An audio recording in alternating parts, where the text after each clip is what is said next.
Start the Board of Education, East Greenbush Central School District Board of Education meeting. Let's stand for the Pledge of Allegiance. To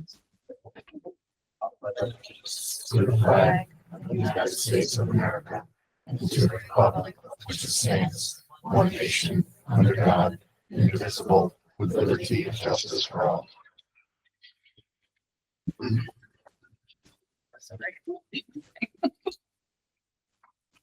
We appreciate everyone coming out today. It's a beautiful day outside. We appreciate you to start, especially to see so many students in the audience. Recently, we had our Board of Education. We had the district vote where we had the capital project, some buses on the budget, and also we had for. So, could you explain, Jeff, about that? Sure. Yes. Last Tuesday, we held our annual budget vote or election. We had our budget passed. We required a supermajority, and we're grateful to the community for passing our budget at 65% passage. We also had a proposition on the ballot to purchase buses out of our bus purchase reserve.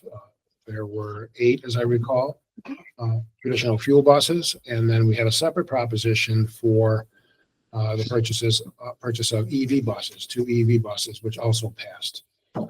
Additionally, we had our board election, and we congratulate all 5 of the board candidates that ran for the board, and we will be starting a new board term July 1st with 4 new elected board members. So I think I covered. Did I miss anything? No, The establishment of a new bus purchase reserve because the other one had reached the maximum allowed amount to be deposited into that. So thank you for sharing the good news. Thank you, Mr. Simon. I think the EV buses is excellent to kind of get that process started. And I do want to thank everyone for running. I'm definitely gonna, I definitely enjoyed working with Emily in board service. So I just want to Thank you. Appreciate that. We're gonna make sure that Emily stays involved in our school. Some one way or I'd another. imagine so. Right? Absolutely. We'll see. All right. So I don't, let's make sure we don't have Cole or not in the audience. We do not. So we're going to skip past the student council representatives. Let's move on to these draft minutes here on April 24th. We had Mr. Mann out, Ms. O'Brien out, and Ms. Van Orton out. Is there any questions or comments about the April 24th meeting minutes? All right. Is there a motion to approve? Mr. Buno, is there a second? Ms. Turner, all in favor? And we have everyone in favor. That one's Mr. Stamarsky. There you go. Michelle. Yes. Might retake this. Absolutely. I like that. Thank you. So we have 6 yeses. Any abstentions? All right, and we have the 3 extensions of Mr. Mann, Ms. O'Brien, and Ms. Van Orton. Let's see there. And moving on to the May 6th draft minutes. Let's see, we had absent then Mr. Mann, Ms. Komersky, and myself. So is there a motion to approve this? Ms. Van Orton, is there a second? Ms. Steinbach, and all in favor? And all abstaining. No, thank you very much. And it's all right. And we have one more. So that was the public hearing, and we have one more for the approval of the for the regular draft minutes. Is there a motion to approve that? Ms. Ms. Turner, I'm sorry. And a second, Mr. Buno, all in favor? Excellent. And all abstaining? All right, the same 3 abstaining. And let's open up to the board forum. And I'll start on my right, Ms. Steinbach. I'm good. Thank you. I'll start. All set, thank you. All right, Ms. O'Brien. Start. Mr. Mann?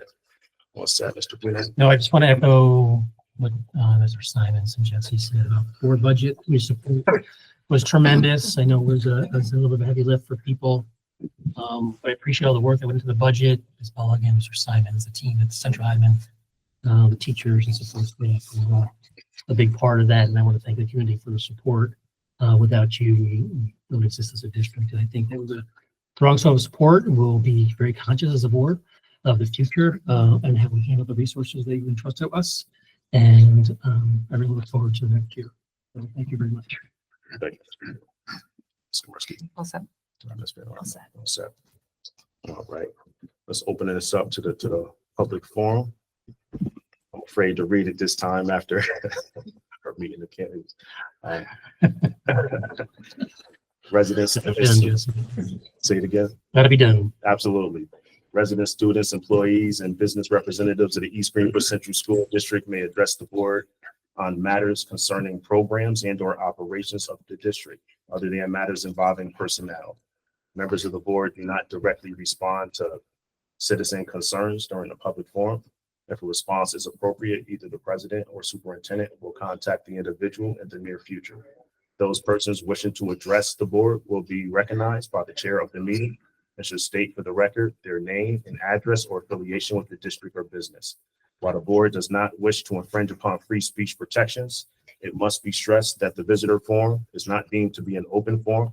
The board president will conduct the forum for the orderly and efficient operation of board business. In addition, any remarks which may be considered defamatory or stigmatizing are prohibited and will be declared out of order. All comments shall be limited to 5 minutes. Are there any questions or is there any comments? Ms. Savoca. Absolutely. Good evening, everyone. Good evening. Allison Savoca, President of the East Greenbush Teachers Association. I just wanted to thank the board and the community for their support of this year's school budget. I think just as a general statement, it goes to show what collaboration can do when we all work together. So thank you very much for your support of our membership and everything that you do. Thank you.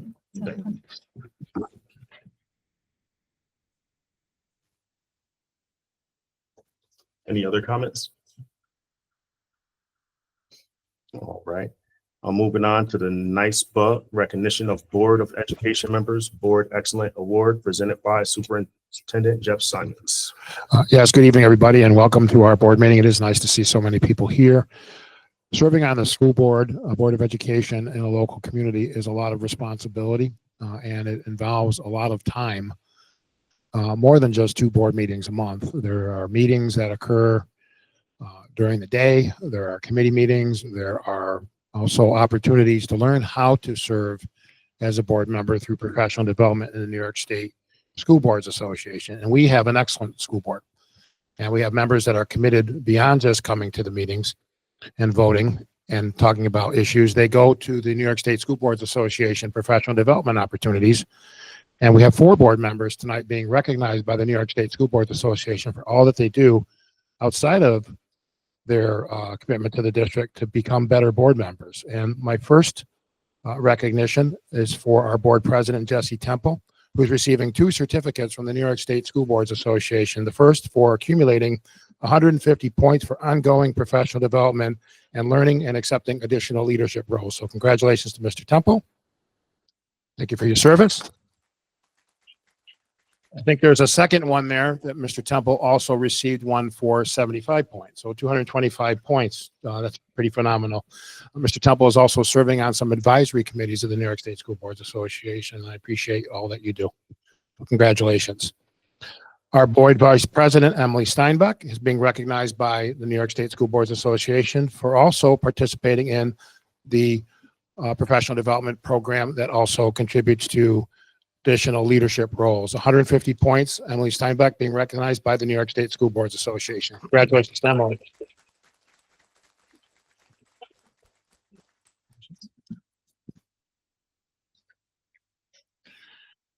Jennifer O'Brien, also being recognized with a Board Excellence Award for 150 points for participation in professional development and learning about leadership roles. Congratulations, Jennifer. Thank you very much. And Samantha Phillips, recognized for receiving 75 points in ongoing professional development and accepting leadership roles Board Achievement Award. Congratulations, Samantha. Congratulations. I do appreciate all that the Board of Education members do within our district, but also outside our district to learn and grow as board members. So congratulations to all of our board members who've been recognized by their state association. Congratulations. Thank you, Mr. Simon. Your speech reminded me, I've been meaning to broach the subject with the board and the community about NISPA, DEI advisory committee. There's been a lot of changes in the state in how schools view diversity, equity, and inclusion. And NISPA have been focused on finding an approach that in today's climate consider what continues to really focus on every student. And when I say that, I mean literally every student, not having words detract from anyone who would be included from progress. You know, I'm a focus from all schools statewide. So NISPA has created what is called the SOAR campaign to kind of elevate this focus. And there's continued discussions on statewide how to really connect. New York State is kind of a diverse, it's very much diverse, right? You got New York City, you got counties like Ulster or Steuben, right? Or Clinton, Herkimer. There's all kind of counties within the state. So when we say all students, especially from the state committee, that's kind of the focus, and really coming up with strategies of how to make that movement resilient to changes and at what point, or considerations of, just the broader climate. So I just wanted to just share that. Yeah. I appreciate you serving on. Yeah, absolutely.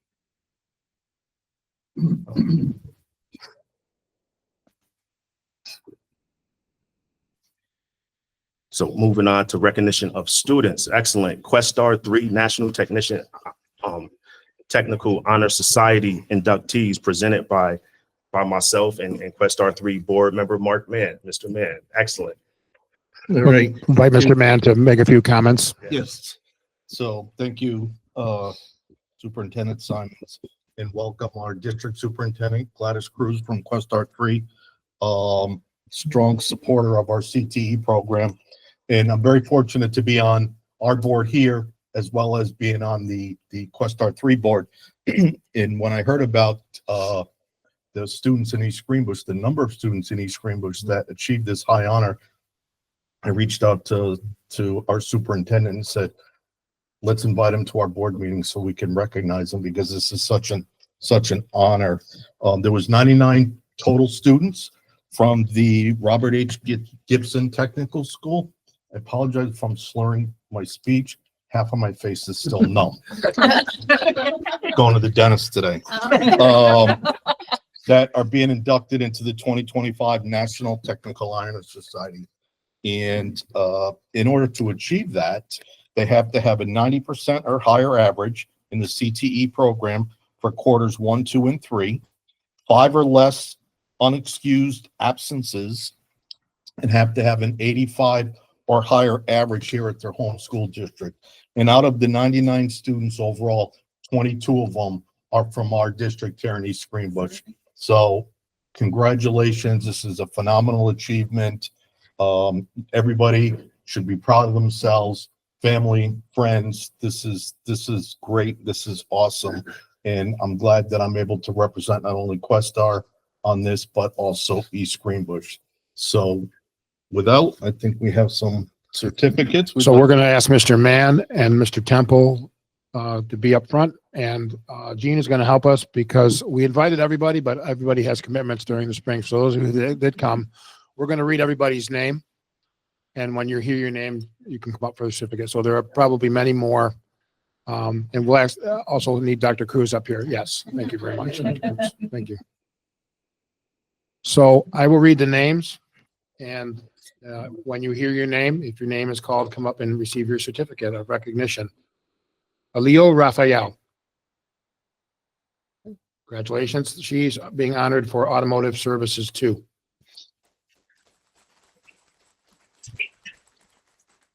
Clara Doust, automotive technologies too.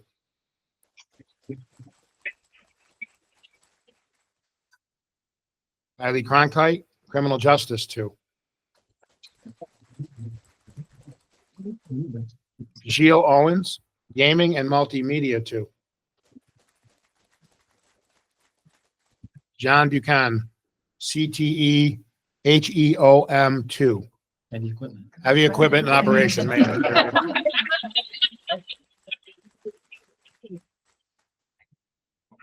Okay. Taylor Sinek, cosmetology 2. Mackenzie Stone, criminal justice 2. Taylor Linscott, culinary arts 2. Christopher Clement, automotive technologies 1. Helen Ketzer, cosmetology 1. Erica Torino, criminal justice 1.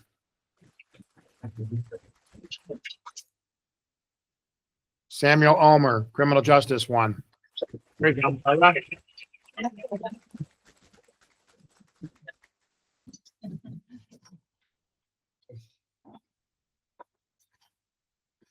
Congratulations. Good luck.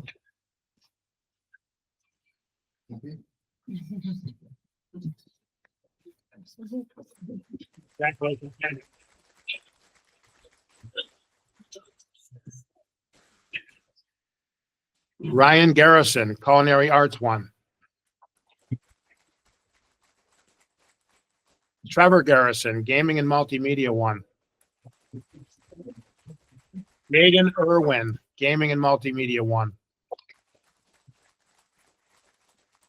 Zachary Pauly, gaming and multimedia.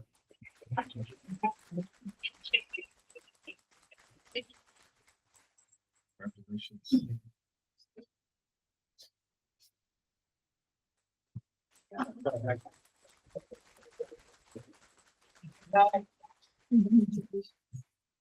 Christopher Austin, HVAC 1.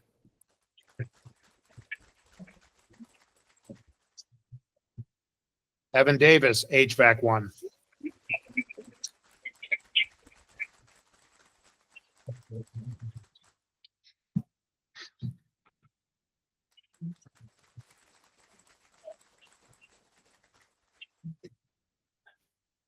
Jordan Gales, HVAC 1.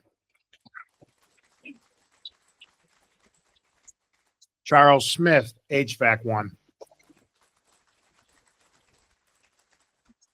Brody Messier, metal fabrication 1 and welding.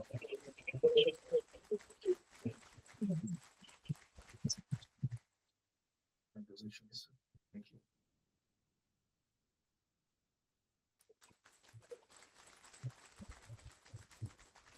Isabella Sadolino, welding and metal fabrication 1.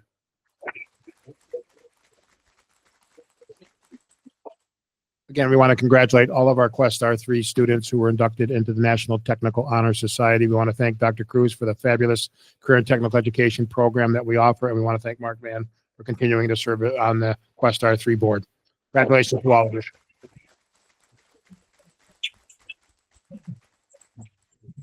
Jesse, can I make a couple comments? Yeah, absolutely.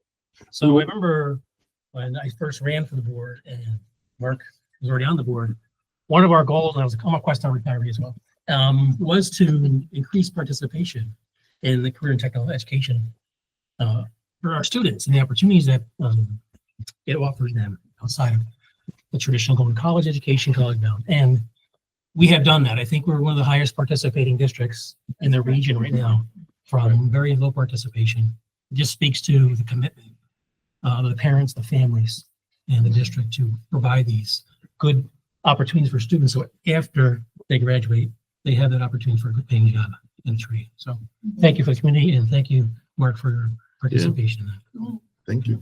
Thank you, Gladys, for helping us. All right.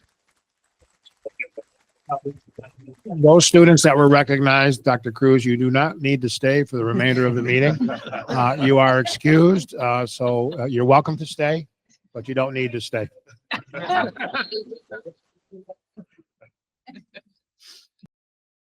We're going to move on with the approval of programs for resident children with disabilities. Is there any questions or comments on this motion?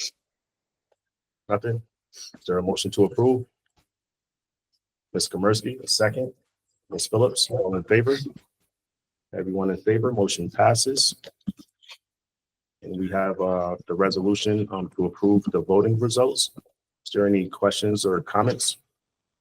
Is there a motion to approve? Mr. Buno, a second. Mr. Mann, all in favor? Everyone in favor, motion passes. We have the appointment of the Howard Goff Middle School interim principal MOA. Mr. Simons, do you want to? Yes, the district engaged in a interview and advertising process at the beginning of this past school year to try to select our next middle school principal.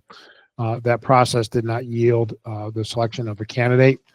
And so we have asked Mr. McHugh if he would stay for another school year. He has agreed to do so. We're very happy with the work that he has done in leading the middle school. So I recommend this with no reservations whatsoever. Mr. McHugh has done a terrific job in all of his roles within the school district, including at Goff Middle School. And I'm sure he will continue to do so. And we appreciate that he's willing to give his time, otherwise would be in retirement, to help our schools.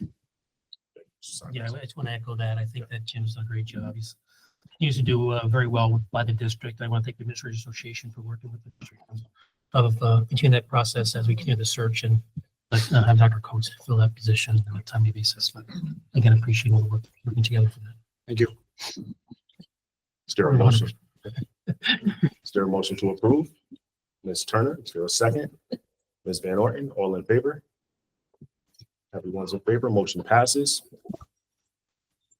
Moving on to the summer curriculum writing approval memo overview by Mr. Stiles. Did you want to comment on this or? Sure, I can give just a quick overview. So every year we have a process where there are summer curriculum writing proposals that come through. Once those proposals are in, there is a committee that includes myself, some administrators, some teacher representation from the middle school, high school and elementary schools. We look at all of those proposals. We have a set amount of money, which is $40,000 that goes towards that we can approve. This year, it was a challenging year to approve. We had over $69,000 worth of proposals, which makes it challenging when we're really having to make some hard decisions, because all the proposals are great, are all beneficial and going to do some great work and curriculum work for the district. So on the memo, you'll see that you're approving 13 out of the 18 proposals. Out of the ones that were not approved through the committee, there are one or two that I'm going to be able to fund in another way. And we're going to continue to look at that, those different proposals and seeing if there's some possible other funding sources for those. Thank you, Mr. Stiles. Is there? Just a question. I noticed one person that got two. Rachel, is that typical? I would say it's not typical. We do have Multiple ones? sometimes where there are some multiple people Okay. that put in for them. So really we do look at who the project managers are. What you see, the project manager is what's listed. They are not the only one who's doing the work. It's usually depending on the proposal, it might be most of them are teams of teachers that are working on those. Thank you, Mr. Stiles. Any more questions, comments? Is there a motion to approve the summer curriculum? Ms. Komersky, is there a second? Ms. Phillips, all in favor? Everyone in favor, motion passes. And we have next the capital project retainer agreement with the Ferrara firm. Is there any questions or comments? And Mr. Simon, this is where they're going to help with the capital project planning. Jennifer, to just kind of give a brief summary of what this agreement is about and how it ties in with the financing of the capital project. Yes. So as everyone is aware, we have a very large capital project, $116.1 million. And part of that, we have a professional services team that is comprised of our architect, our construction manager, fiscal advisors, legal. What this particular retainer agreement, because of the multiple phases that we have, multiple construction contracts, some complex procurement issues, things that arise just in the normal course of business of construction, any potential disputes, things of that nature, by having on a retainer, we're able to manage and be more proactive rather than reactive on situations that could arise. So they are normally part of our capital project team, but they will have a little bit more of a vested interest. They'll be attending our weekly meetings to help with that proactiveness and to monitor things. As part of our incidental budget, we have line items for all these professional services, and the incidental budget will be able to absorb this particular cost. And Ms. Mulligan, when you say incidental budget, you mean as part of the $116 million capital project? Yep, Okay. these are considered like the soft costs, the Okay. non-construction Okay, costs of the project. all right, awesome.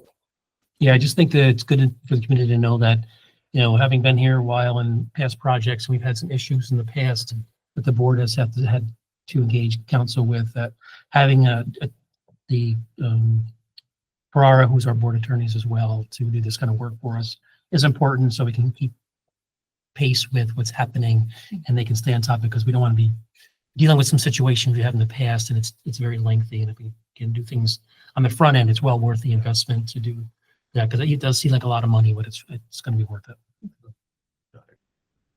Yeah, and I would just add on to that, and Jen, I don't remember what the calculation was when we first talked about this, but percentage wise, it's a very, very small percentage of this whole. 0.35%. Right, of the so it's project. a very, sort of modest for all the reasons Mike described, investment to make sure that 116 million doesn't go off the rails. Right, yeah.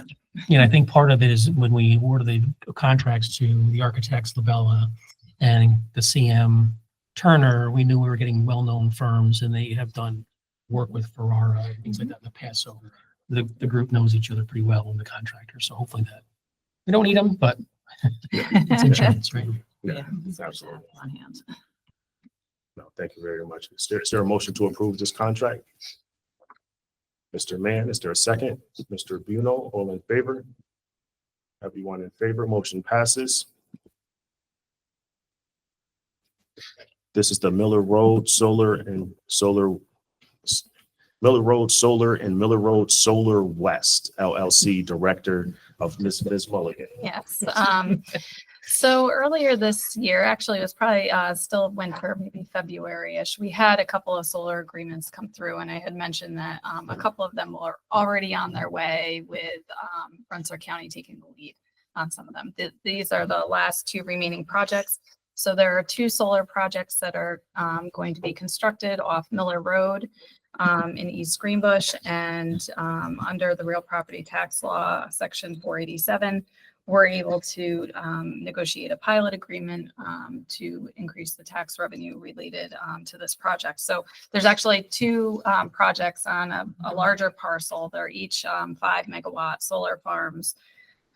Each pilot in the first year will produce about $15,000 in revenue, so a total of $30,000.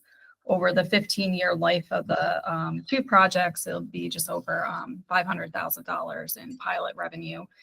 Basically, the pilot agreement escalates by 2% each year, and I think that is about it. So we anticipate the solar farms need to be constructed and placed into service prior to the pilot payments actually kicking in and starting. So that is projected to be for the 26-27 fiscal year is when that pilot revenue is likely to come in. Now, I got a question. I don't expect you to actually know the answer, but my question is 5 megawatts, right? So 1 watt is like a light bulb, right? I'm thinking 1,000 of those is a kilowatt, and I'm thinking 1,000 of those is a megawatt. I'm not sure. Because that's I'm trying to figure out the scale of power. Right. If we had right, some of our technical students in here still. Absolutely. But no, it's a ton of power. It's an interesting project, and we don't want to miss out on revenue. So I just wanted to try to put that in a perspective of what we might be talking about. The only thing I would add on this is the board passed a resolution earlier in the year that requires the solar developers to negotiate a pilot with us. If we didn't do that, they can go forward and enhance the value of the property by putting a solar field in and we get no revenue. So every time this happens now, they're required to notify us and we enter into a pilot negotiation. Right. In these two cases, this was done by the county. Oh, that was my question. So this is payment in lieu of taxes. So they actually entered an agreement with Rensselaer County, which includes And the district and I'm assuming the town. The town ended up doing something on their own. Okay. separate. There was another teacher that was involved with their agreement, community item. Not too familiar with it, but there was another item related to it. Any more questions and comments? Motion to approve. Ms. I'm so sorry, Ms. Turner. Brain is kicking out on the air. Second, Ms. Phillips, all in favor? Everyone in favor, motion passes. Right, and next is our engagement letter with our accounting firm, MMB. Any questions or comments? I think we went over this already.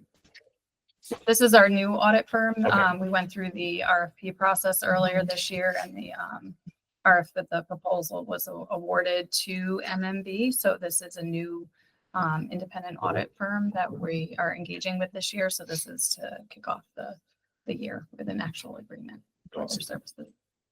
Thank you so much, Ms. Mulligan. Is there a motion to approve?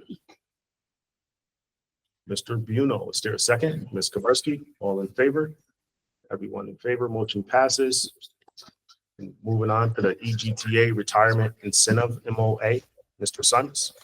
Yes, really several weeks ago, we started discussions with the EGTA officers about what we could do to work together to save money, given the budget scenario. And in addition to the health insurance change for the CDHP plan that we had talked about already, which again, we're grateful for, all of our bargaining units were working on this. We talked about looking at whether we could reopen and change some of the terms of the current retirement incentive, which is part of the agreement between the East Greenbush Teachers Association and the district. So this proposal that you'll be voting on this evening opens up the window, so to speak, for an opportunity for teachers who may be fully eligible to retire under New York State teacher retirement rules, which require you to be at least 55 and have 30 years of service in the public school district. There are people that are working for us, teaching in our classrooms that are beyond that. There's a 4-year staging of a benefit payment. First year, you get an amount of money. Second year, you get 100% of the money. Third year, you get 75%, I think it is. And it's either 100, 100, 150. Yes. 100, 100, 150, which is a formula that uses your personal and sick time accruals. What this agreement would do was if people are 5 years or more beyond the time when they were first eligible to retire, they're still eligible for that last tier, which is the 50% of the payment. Additionally, it allows someone with a minimum of 8 years of service in the district to retire with retiree health insurance, where the current contract says you have to work for the district for 10 years in order to be eligible for health insurance. And it also adds an option that we've been talking about for a long time, which is the shortage of substitute teachers. We have a floating sub-concept in which if a person elected to retire under this provision, we would hire them back as a substitute teacher on a more of a permanent role, where they are assigned to come into the school district on a daily basis. They receive the same rate of pay that any East Greenbush Teachers Association retired teacher would receive. It provides more coverage for absences, and it also gives us some additional coverage for meetings and things that occur during the day. They would be eligible to apply for up to 7 positions that would be available in the district, and it's really a permanent floater substitute, which many districts have gone to. as long as they were available for at least 3 days per week.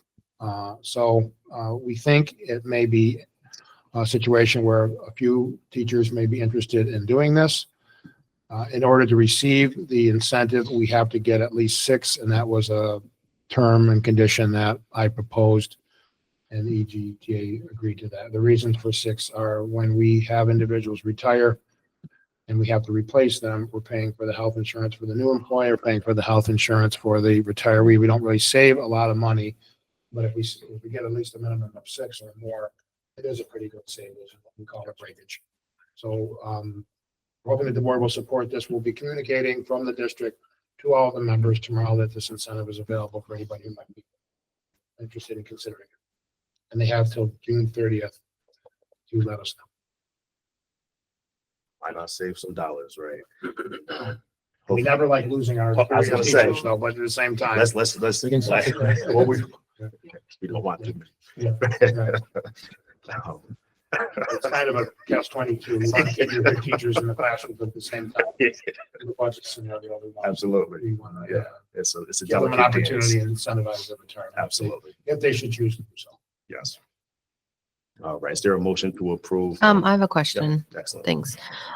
So I'm assuming we've already looked at folks within the district that would be eligible for this. Yes.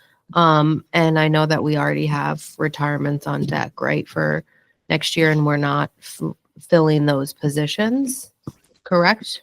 We are filling some of those positions, but not all of those positions. The Okay. majority of the positions are not being filled. Okay. So I'm assuming we already know then where these potential retirees Yes. taking the incentive would fall. Yes. And do we have any concerns that this is going to put undue harm on certain departments or grade levels or certain schools or?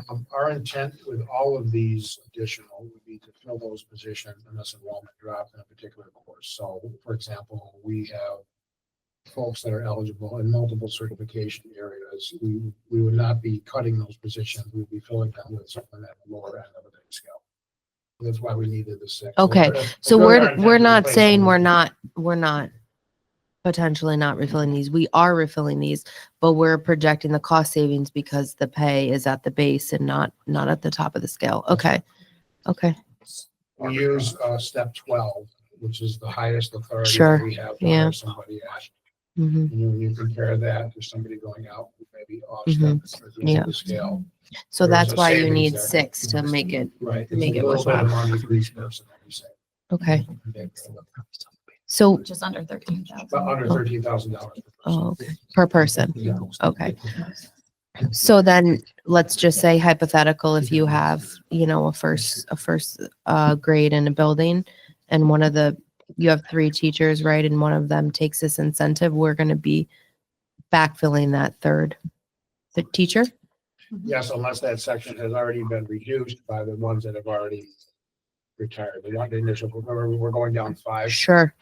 So unless that section Okay. has already been considered for reduction by the folks that we will be Okay. replacing.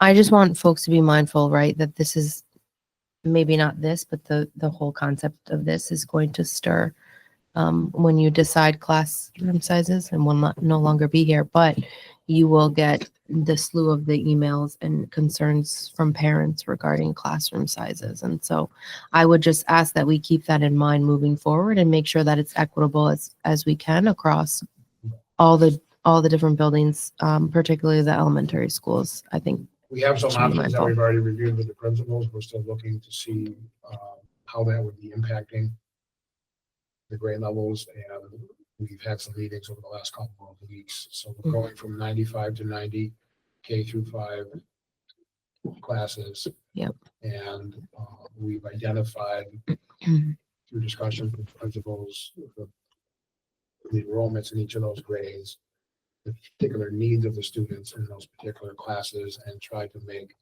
it as equitable as possible across the 5 buildings. We haven't Great, come I up with appreciate the that. final determinations yet. Mhm. The other thing that we're doing is we're looking at the psychologist needs, which I said we would do, and Mhm.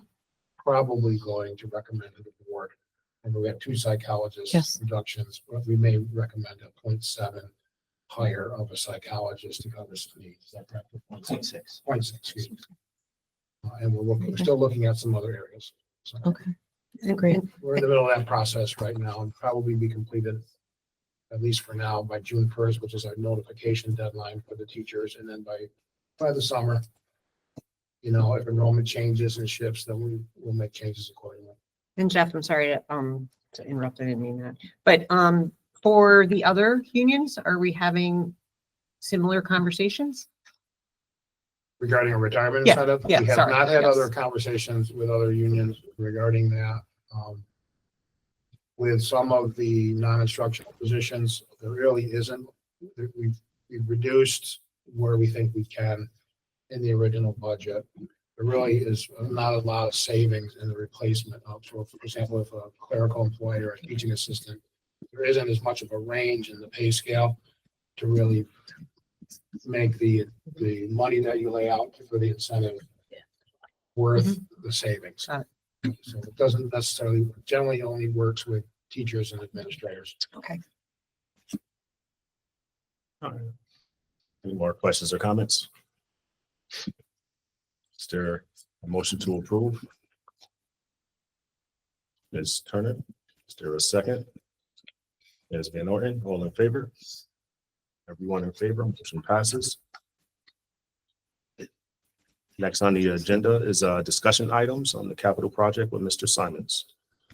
Yes, we are proceeding with phase 1A, which is the Columbia High School roof and the tennis courts. Everything is going well with those 2 aspects of the project.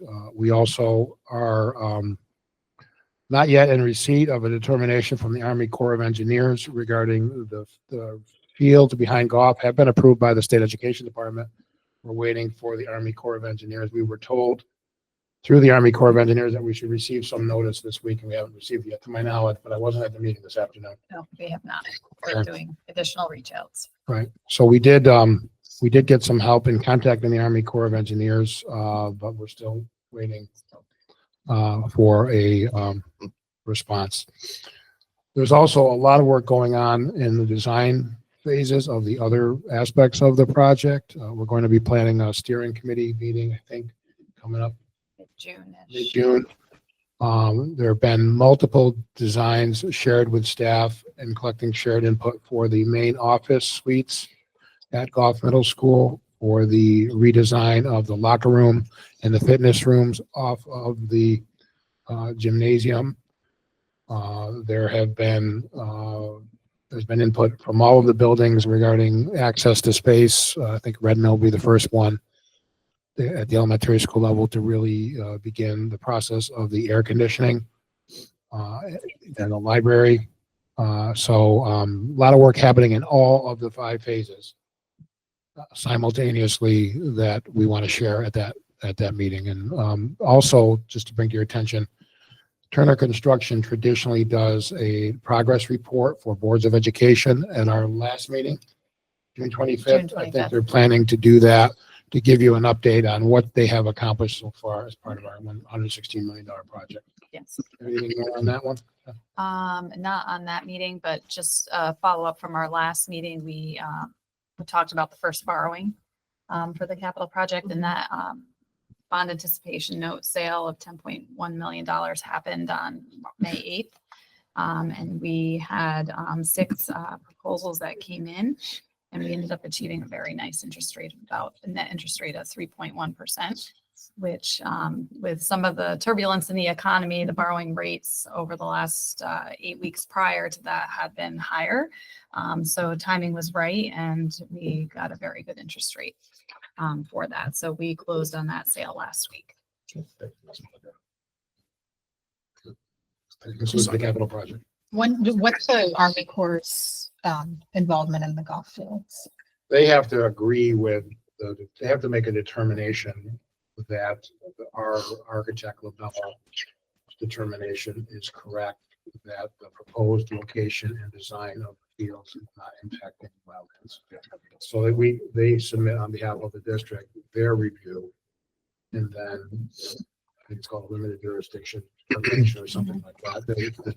the Army Corps of Engineers makes a determination. We did call our congressman's office, and their staff was great, and they did intervene and contact the Army Corps of Engineers, and they said we were going to be getting an answer soon. So Maybe a little bit more nudging. So, and I did speak to them once directly, let some email exchanges, but we'll see where it goes. It's not a reflection that they've made a determination different than our architects. It's just like, Yeah. Administrative processes. Yeah. All right. Any more questions, comments? All right. And that's just a discussion item, so we don't have to vote on that. Next on the radar is the Star of Hope Community Remembrance Project. I know Ms. Komersky and Mr. Mann are big proponents of this. Mr. Simons. yeah. First, I wanted to acknowledge that we lost a graduate, Derek Lemet, class of 2021 last week, and our hearts and our support goes out to Derek's family, his parents, his siblings, one who's a graduating senior. If there's anything we can do on part of the district, we are here to support. This loss brought up previous conversations that Mrs. Komersky had initiated regarding what we could do for some kind of remembrance project or memorial for students who had passed, parents of students who had passed, and the timing is such that we have been having some conversations with Terry Brewer, who is former superintendent of the East Greenbush School District, regarding a project that they did years ago called the Star of Hope, which is located on the property of the East Greenbush Community Library, which is in disrepair. And Mr. Brewer contacted me really a couple months ago and asked if we could work with them to move that Star of Hope Memorial to the high school, Columbia High School campus, and restore it. So we're in the process of discussing that. The stones, I have a picture posted on board docs that I'll show. It was suggested that I get some photos, which I did do. The Labella architectural firm and Turner Construction are working with us and giving their time at no cost to help us at least figure out the design. From there, we're going to have to do fundraising with the Rotary and also with community support. So I just wanted to share with you what the concept is currently at Labella. Most folks have met Andy from Labella who did this design. This is the parking lot, commonly referred to as the athletic parking lot. And you can see this blue triangle is a grass area that kind of leads to the tennis court. And there's an indented fence here. There's a side path that goes onto the tennis courts. The suggestion is to see if we can get that fence moved out even with the rest of the fence. There's no real reason that it is indented, and use that grassy area there for the Star of Hope Memorial. And what it would involve is the actual star itself right now is in decent shape. It needs some reconditioning. We would have relocate the Star of Hope Monument on a raised platform in the center. And then we would have a seating wall where people wanted to come and sit and remember their loved ones, they could do so. We would also have memorial pavers along the perimeter with the names in red. And so far, the Rotary has indicated that they would replace the existing pavers because some of them are in disrepair for the students that had passed away when the memorial had originally been done. The last time we did anything, we had students and staff from the high school, I believe in 2017, that did a project on the existing one and we redid it. But that's the last time we really did anything. We also have, unfortunately, more students who have died since then. That would be part of this beverage project. Some trees planted as a backdrop. This is the asphalt path that leads to the tennis courts, maybe some additional bench seating and some, again, relocation of the chain fence. This is kind of a blown up version of what the circular pathway around the monument would look like with, again, with the engraved stones. It's a concept. We don't have a budget for it yet. Turner agreed to provide us with a cost estimate of what it would cost. Peter, but if you can turn back on the photos, you can show what the Star Hall looks like currently. So they had already started working with us and discussing this with us, and then, this might be an opportunity to do something in addition to that. Right. I think it's so important, and I'll emphasize this again, that the children or the students that are here that loses somebody immediate to their family, they feel alone. It's a very hard, difficult situation. So it doesn't even have to be individual stones, but an area where we can say, we have your back too. We know that you lost a parent or a sibling, and come here and, have a little place to have a memory of them. And you can do it during the day. So that's that. I love this idea, and it's so important. I just wanted to add that element to it, which is, the immediate family type things. And I understand that putting bricks in for them might be too much. I completely get that. But if we could, incorporate that into this, that would be, one brick or one stone that is special for those You can kids. go back to this for just a minute. One of the reasons that originally we had talked about, well, maybe we would just do like a paved path into this area that extends in through move the ticket booth, but it's not enough space. Mhm. And it's not private. Right. So if somebody just wanted to spend some time in solitude there. Everybody in the This fields is walking more by 'em. removed. This is more removed. This is more separate from the athletic field. There's somewhat of a privacy. And I do think the community would be welcome, many people for those donations. And Mark suggested some companies as well. So, obviously I'm stepping out, but happy to try to help with that as well. It's definitely been, my heart breaks for these kids, both, and the parents, but the kids as well. I think there would be a way to do students who have passed. Former students and parents. Yeah, yeah. Well, students. There has to be some considerations regarding space. Right, Yeah. exactly. I But understand. one of the things that the athletic department have been talking about prior to this discussion was, you go into some stadiums or some other, people purchase bricks in memory of, Yeah. my son was the captain of the track team in Right. 2024, and you could build off of it.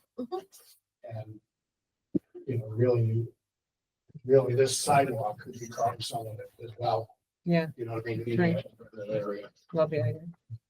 I love this idea too, Michelle. Thank you for bringing it up and reminding all of us, because it's important. And some of the pictures of the current place, Jeff, those are names of some of my friends from years ago, and so they're not forgotten. And it's just so sad to see those bricks in such disarray. So I really love this concept. I am grateful to Labella for doing this for us and rendering these drawings.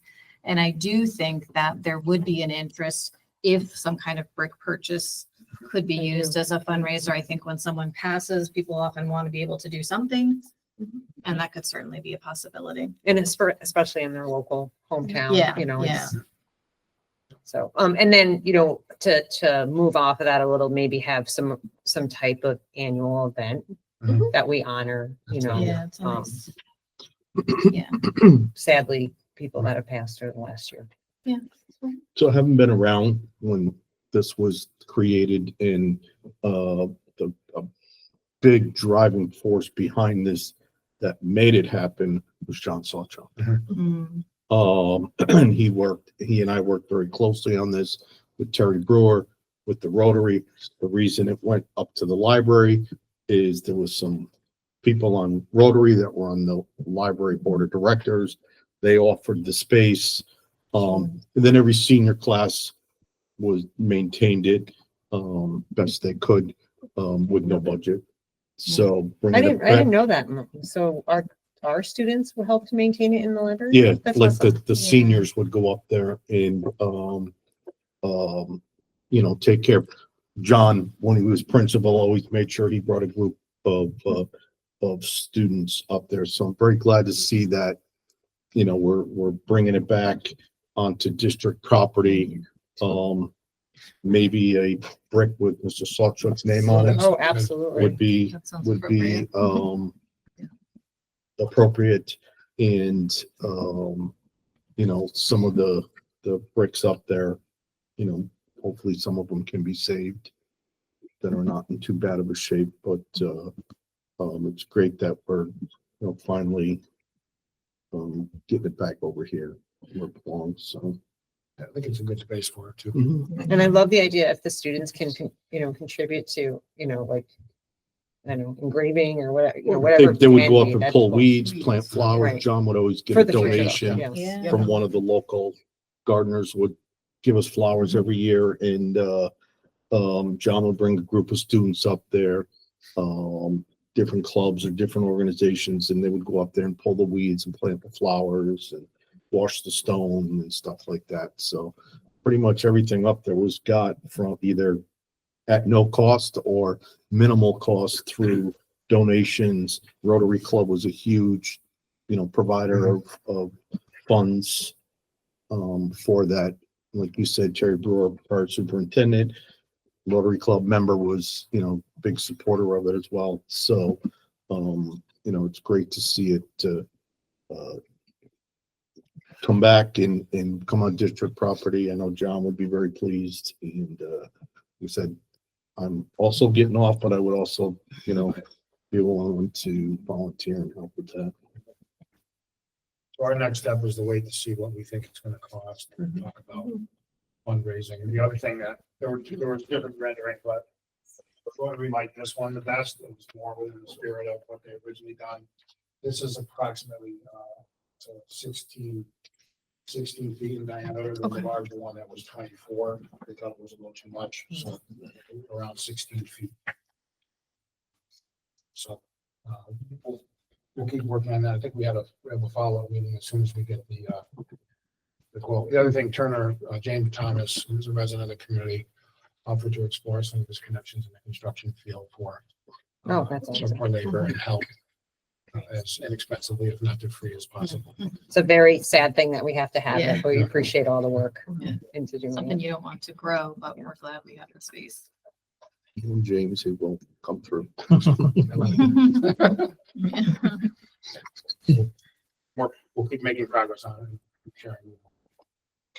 Can I just say, moving forward, I would just recommend that you have an ownership assigned, whether it's the district or the board, and parameters around, you know, Michelle brought up how you would, you know, petition and how you would get a brick, and you know, who would qualify and things like that. I think you would need to have that upfront ironed out, and then you could, you know, have a seamless process. I would recommend, if it's board owned, that you fold this into, you know, your operations, or have some other separate policy related to this.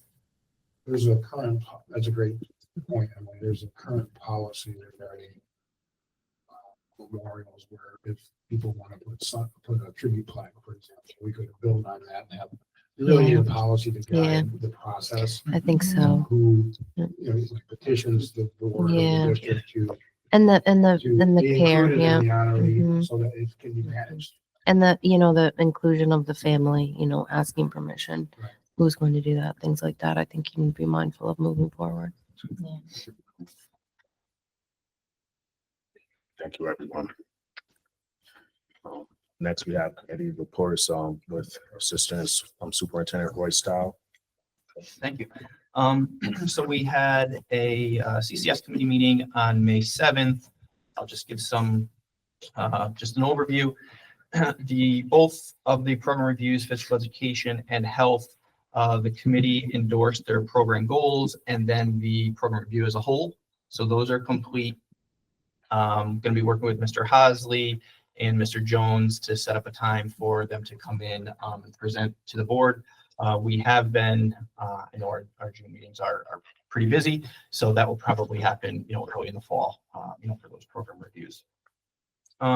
Gave a little bit of an update on our 3 through 8 computer-based testing. This was the first year that we did full computer-based testing, grades 3 through 8. So I thought it was important for the that larger committee to just get a little, an update. The feedback from all of the buildings, was that, I don't want to say it went seamless. On our end, it did go seamless. And I want to thank, the principals and, our technology department for the support with that. On the first day of testing, there was a little hiccup, kind of coming on the state's end. We did, make a decision with the principals to not test on that day. Kind of got started. There was a lot of issues, so we, canceled that day. We did go ahead and move forward the following day. Minor hiccups for maybe 30 minutes or so, and then it was smooth sailing after that. But some of the teachers that shared out to the committee, really said, they felt that their students were prepared. The students said that they felt very, very prepared. So I think moving forward, we're in a good spot. I mean, computer-based is going to be, it, the rest of the way for 3 through 8. So we're in a great spot with that.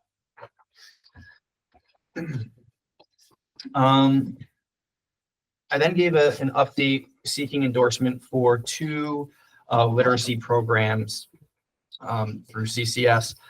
I'll give a little bit of an update because you're going to see on the consent agenda that there was a recommendation to adopt these programs. So the first one is Benchmark Advance, which is a literacy program that the recommendation that I made was to adopt that for grades 2 through 5, and rolling that out as 2nd and 3rd grade next year, and then 4th and 5th grade the following year. And that would be, a 4-year commitment with Benchmark. Really, that process started, a few years ago with our district literacy committee, really talking about, how do we teach literacy in the district? What are the resources that we have? Looking at our curriculum maps, strengths and weaknesses. And, 2 years ago, we really started this process looking at, some different programs, coming down to Benchmark as the one that we wanted to pilot. We piloted that program last year. Again, when you pilot and want to adopt for the following year in terms of budget, it's really not a full year. It's, it's half a year, a little bit more. So the committee said, we'd really like to see if we can expand that pilot and do it for another year. So this year we are currently also piloting. The committee made a decision, though, that we thought at our K1 level that we really needed to focus on some different work, that Benchmark wasn't a route that we needed to go. So we are piloting really 2 through 5, and we expanded that. So really great feedback. Lisa Mahar has done a lot of work with the teachers that are piloting, giving support, some monthly PDs that those groups being able to meet. I've met with the groups as well. We do have some teachers that are in their 2nd year of piloting it, and they've really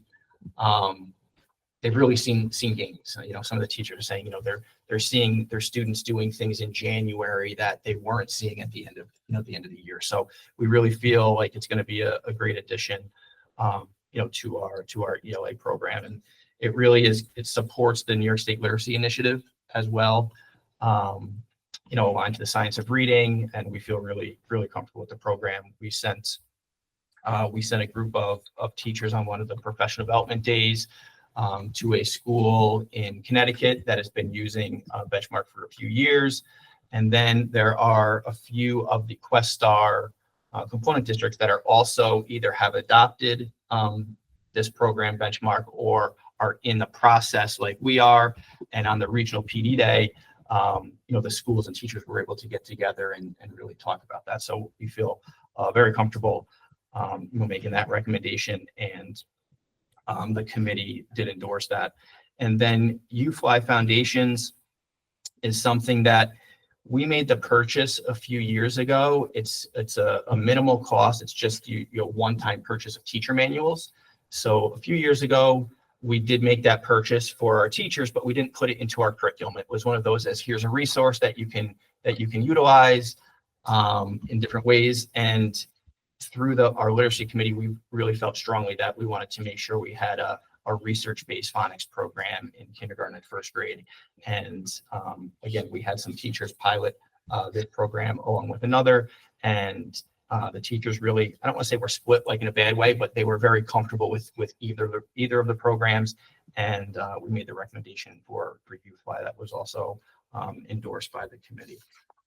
And then just gave some updates regarding professional development. We have a really good partnership with Questar, 3 BOCES, and the embedded professional development support. And we're going to continue that support. We receive it in ELA, in math, in science, and some special education support as well. So, I usually speak with the department chairs and content coordinators about, what that's going to look like. But we've, especially in the ELA, with us doing a lot of different literacy work, we've expanded the number of days with that embedded professional development.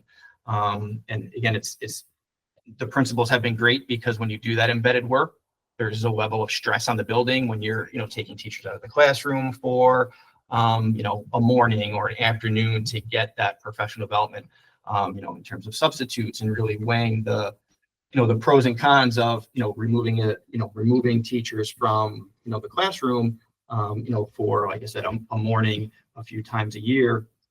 But we think that it's been, really beneficial. So we're going to continue that support next year. Thank you, Mr. Stiles. I have a comment. I thought the presentation was really great, very detailed overview of all of the hard work that's going on here, and I just want to thank you.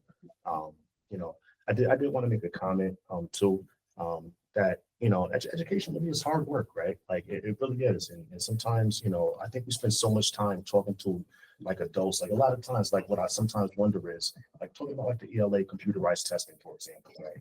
Like what I was thinking to myself is like certainly the change is hard, right? From an administrative perspective, from the principal perspective, and teachers, but I kept thinking to myself, like, how are kids doing with the change, right?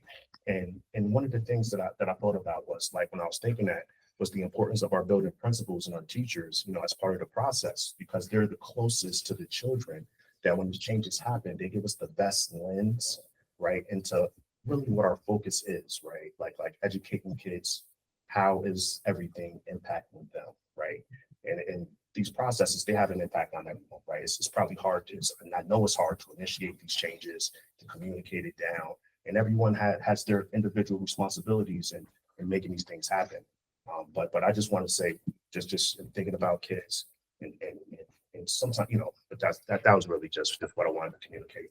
And I really wanted to say too, like, I think it would be great to kind of have an approach where sometimes, we kind of involve, like, in talking about these changes, teachers and building principals, kind of keep that lens at the forefront, because I know in their mind, and I think sometimes, like, from a board perspective, from an admin perspective, it's easy to be systems and adult or oriented. And I think really building principals and teachers can kind of elevate kind of that focus, so I just wanted to just say, so that we can elevate our kids through that also. So thank you. I'll just kind of add real quick, thinking about that. So for the computer-based testing, for example, this year had to be expanded, but it didn't have to be 3 through 8. And last year, after we did our computer-based testing for the first time, the principal said, it really went smoother than we thought. I think we got a little nervous that, things weren't going to go smooth, but the principals were like, it went really well. And then I think it was at one of our spring principal and director meetings, someone said, why don't we just kind of rip the Band-Aid off and just go, 3 through 8.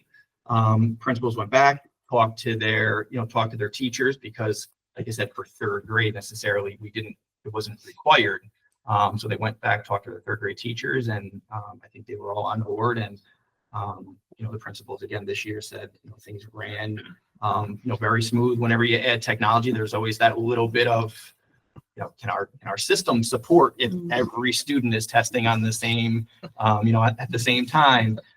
We ended up going with a window, a week window where the buildings could do it how they wanted.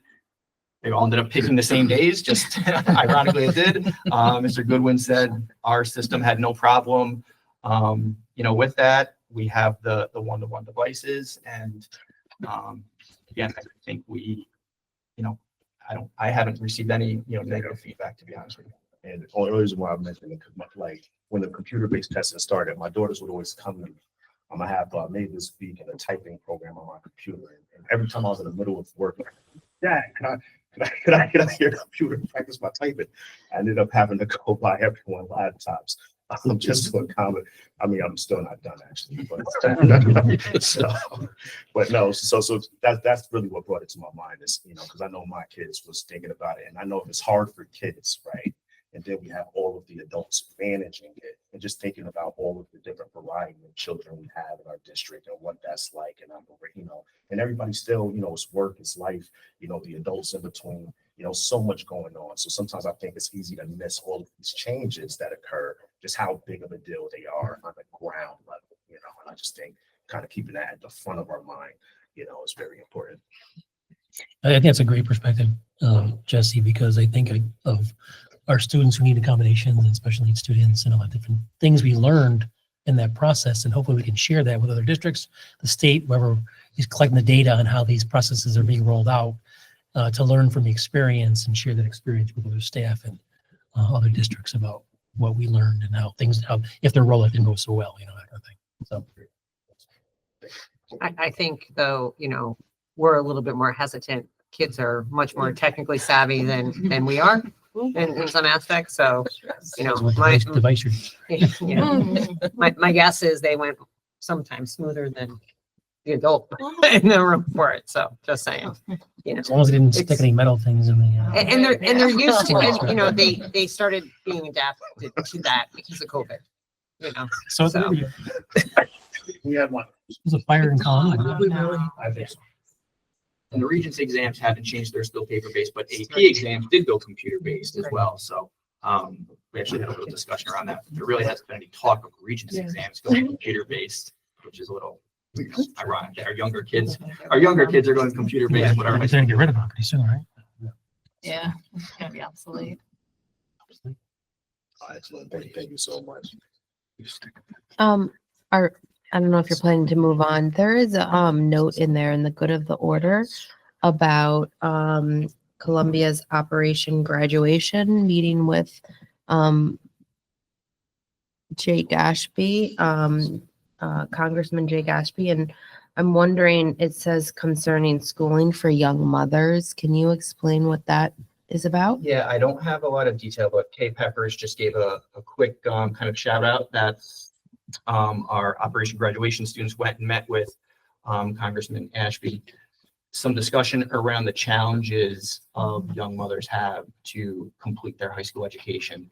And they had some discussions with him around that. And he said he'd really like to work with them on possibly bringing something forward, possibly at the state level, to see what could be done to support those types of families. I could get some more information from Ms. Pepper if they'd like. Yeah, I think I personally, right, final month, would love to figure out, and this is a program at, you know, the high school, and we do have young mothers here. I think I have not been made aware, and that's probably my own, you know, having young kids, you know, kindergartners, but I think a little more information on that program, and you know, I'd be interested in how we can support that. And I would, you know, encourage that anytime this district is reaching out to electeds and Congress people, I think the board should be made aware, and you know, understand that conversation and figure out ways to, you know, support, especially if our state elected members are getting involved. Thank you. Thank you. Everyone all set? Any table motions? None? Any old business? so old business. What's next? Well, because I'm actually not here at the last meeting, so I wanted to bring this up to kind of ask you to consider continuing going forward. Love the recognition tonight. So you know where I'm going, right? Graduation. Graduation and making sure that we continue to recognize those students that are going, you know, career, military, not just normal college bound. And, you know, today was a little bit of example of what I'd love to see and continue to grow on in the future years. Mr. Hart and I talked about it again earlier this week, and he's putting together a program And I told him that we wanted it to be similar to the athletic signing ceremony. And he's working on That's awesome. Thank you. it. I also need to get a little feedback since you brought it up. I have sitting on my desk a list of the numbers of teams and students who have won either state championships or sectional championships or sectional, and there's hundreds. So I'm districtly trying to figure, and there's still more to come. We had our spring Not done. tennis, our girls Yeah. football, Right. flag football team. There's still some teams competing. So I'm trying to think logistically how to recognize them all at a board meeting with only two board meetings left. So I'm all for it. But in order to get it organized, we have to do it either the June 11th board meeting or the June 25th board meeting. June 11th is the tenure, the mentoring. Mhm. You know, it might be good to just shorten the business part of the agenda and just celebrate everybody. Okay. In my prior district, the way we did it efficiently is we just had all teams line up at the side of the stage, read all the names, they come by, they get their certificate, they shake all the board members' hands, and then they move in back into the audience. We could do it like that. And it probably would flow pretty quickly. But we're still waiting for some, I was using my calculator trying to figure out, there's a lot of kids. If you bring the indoor track team, for example, there's 95 students on the And indoor track team. we're not handing every single one of them. Well, Or we- that's why I'd like some feedback. Maybe I we think do like could do it somehow. captains. Oh, I don't know if I want to do, I don't know. Or we could stand and be recognized, or we could. Maybe, I mean, Seasons, we Yeah. could do the fall and the winter. It's already been done and hold the spring till the fall. And I no, will- but what if they're No, but the gone? seniors are Right. gone. What if they're Right. gone? Yeah. I like the idea. I just don't know if I want to sit there and read 95 names for just one team. Well, like at graduation, you can read them, or we can have the team, we just call the team up Right, and give the team some kind of momentum. Right. That's the same Mhm. for everybody. Do a screen with all the names on it, team by Oh, team, yeah. I don't That's a know. great idea. It'd be, Yeah.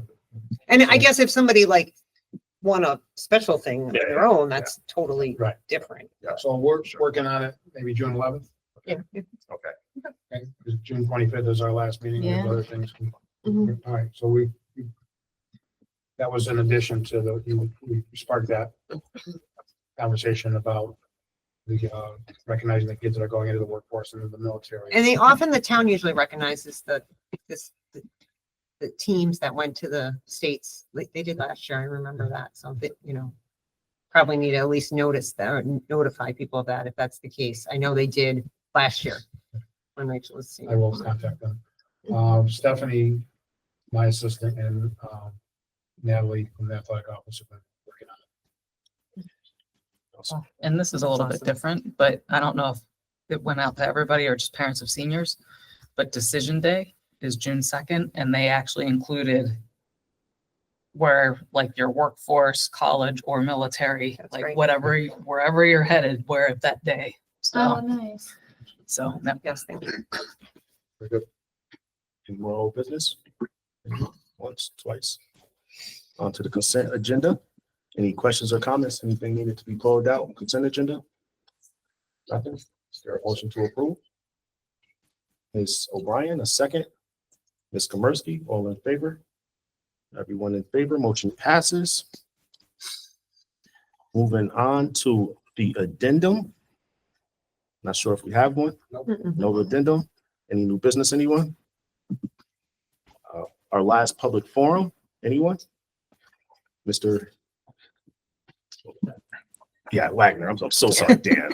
Dan Wagner, Sometimes. no worries, Secondary Vice President of the ETTA, resident to Johnny Place and local Scoutmaster for Troop 41. I just wanted to make a comment and put it out there in light of the Star of Hope. My troop would like to volunteer to help out with it. The Rotary is our sponsor as well. So I have two scouts that are going for Eagle next year. We can make this part of the Eagle project. So I'd like to just be in communication. So please let the construction company and Dr. Coates when he comes in, whoever takes, whoever's running it later on, please let them reach out to me so we could work that out. Thank you. Yeah, Thank you. absolutely. Thank you. Thanks, Yeah, Sam. for sure. Anyone else? That was exciting. Let's get one more. All right. Last board forum, start on my left, Ms. Van Orton. I'm all set. All set. All Mr. set. Muskie, Mr. Bruno. Anything? All set. Mr. Van. All set. All set. Ms. Turner, O'Brien, Ms. Phillips, Ms. Steinbach. I did forget to mention, the art show was recently, and I know I saw a lot of the board members there, and I just wanted to give a shout out. It was really well done. It was, attended. You could barely move in the halls. My kid especially loved, some art related to the Switch. But, no, it was great. It was nice to see it, and, happy to support that. Awesome. Thank you, Ms. Steinbach. Mhm. I did want to ask, and it escaped my mind with all my comments on the curriculum committee, but the art equipment that we spoke about at the program reviews, I wanted to circle back on that we wasn't discussing on like one-time expenditures or staff changes, and I wanted to just see where that was at, or if there's any updates at all. Yeah, I don't have an update off the top of my head other than I know Mr. Goodwin, the technology department, has been in contact with the art department, kind of looking at what their needs / wants are and where that fits into our budget in terms of current year. Maybe there is some remaining, and then if there is going to be more of a longer term plan, if some of these one-time purchases are more significant, what does that look like? Absolutely, because I know we spoke about this last time, and the one-time purchases, the best thing about it was because they're not recurring. And I thought that was like part of the conversation. I would love to hear from Mr. Goodwin about, where everything is at, or if you I can get an update from him. Awesome. Thank you so much. He's He's right right there. Yes, you're right there. Of course. I didn't want to put We Mr. can't Goodwin on the run. spot. Mr. Stiles is correct. We have, Marson and I have been meeting with them and trying to plan out exactly what equipment would be. We're looking at digital tablets made by a company called Intuos. Or Wacom rather, the model is Intuos. Yes. And we'll probably start off this summer with putting a couple in the teachers' hands so that they can become familiar with it. Also looking at one of the districts are doing in terms of 3D printing. I was wondering about that too. And we're kind of learning about plotters, as well, wide format plotters. Okay. That might fit. Okay, awesome. Thank you so much, Mr. Goodwin. Yep. All right. And I think that's a wrap, folks. We have a need for an executive session, so we need a motion to adjourn, and Mr. Mann in a second, Ms. Turner, and all in favor? Not adjourn, to go into executive session, and all in favors. Everyone's in favor. Thank you so much for keeping us on track here. I'm ready to adjourn. Have a good night, everyone.